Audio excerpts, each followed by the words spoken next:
84 कोस की यात्रा। और उस समय की बात है जब गाड़ी साधन नहीं थे, महीनों लगे पहले तो वृंदावन आने में, और फिर वृंदावन से 84 कोस यात्रा करी।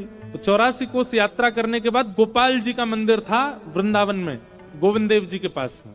वहां रात्रि सब लोग आकर के अपनी यात्रा विश्राम किए। अब कल सबको वापस उड़ीसा निकलना था, तो रात में सब एक दूसरे को गले मिल रहे थे, सब एक दूसरे को धन्यवाद कर रहे थे, बढ़िया यात्रा हमारी पूरी हो गई। उस यात्रा में एक वयोवृद्ध थे, उन वयोवृद्ध की एक युवा लड़के ने बड़ी सेवा करी थी।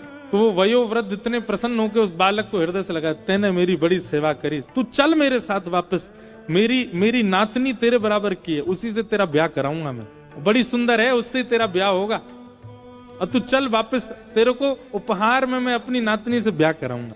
वो भी प्रसन्न हो गया, करा देना, हम तो बैठे तैयार। जैसे ही पहुंचे उड़ीसा, तो उन वयोवृद्ध ने अपने घर पे जाके कहा कि भाई यात्रा में एक बालक मेरे साथ था और उसने मेरी बड़ी सेवा करी, मैंने ये हमारी बिटिया है, इसके लिए वही ढूंढ रखा है, उसी से ब्याह कराना है। तो घर के कई लोगों ने नाराजगी कर दी, घर के कई लोग मना करने लगे, नहीं नहीं नहीं, वो तो ऐसा है, वो तो ऐसा है, उसके पिताजी ऐसे, और घर के सब लोग विपक्ष में आ गए कि नहीं, उससे ब्याह नहीं होगा। अब वो बालक दूसरे दिन आ गया, बोला आपने कहा था ब्याह का कुछ, मैं अपने परिवार को लेके आया हूँ, आप बात कर लीजिए, ब्याह कर लीजिए। अब वो वयोवृद्ध जो थे बेचारे, अब वो क्या करें, उन्होंने कहा कि तू पागल है क्या, मैंने ऐसा थोड़ी कहा था, अपने मन से कुछ भी बना रहा है, ये सब बातें फिजूल की कर रहा, मैंने कोई ब्याह की बात नहीं करी इससे। बालक बोला आप मेरा ब्याह मत करिए, मुझे मंजूर है, पर झूठ मत बोलिए, आप पहले स्वीकार कीजिए कि आपने कहा था, उसके बाद भले ही ब्याह मत कीजिएगा मेरा।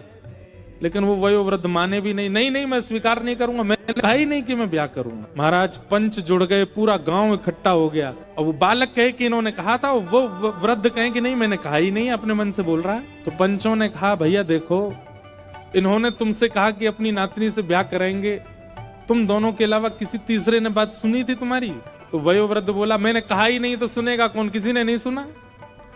लेकिन वो युवा बालक बोला हाँ एक ने सुनी है। अब वो वृद्ध कहे किसने सुनी? बोले महाराज वृंदावन में गोपाल जी का मंदिर था जहां हम बैठे थे, ऐसा शास्त्र कहते हैं कि ठाकुर जी तो सब सुनते हैं, गोपाल जी ने सुनी थी, उन्होंने सुनी थी कि इन्होंने मुझसे कहा है कि ये ब्याह कराएंगे। ये सुन के सब हंसने लगे। बोले अब गोपाल जी का सुना तो अनसुना सही है। पंच बिल्कुल रद्द होने लगे, मतलब पंचायत रद्द होने लगी, सब उठ के जाने, अरे ये कोई बात नहीं, नहीं गोपाल जी ने सुना है। अब बोले मुझे इस बात की चिंता नहीं कि इन्होंने कहा किसने सुना किसने नहीं सुना, आप लोग यदि उठ के जा रहे हैं तो आप सब वेद की बातों को असत्य मानेंगे कि ठाकुर जी सुनते हैं। आप लोग यदि यहां से उठ के गए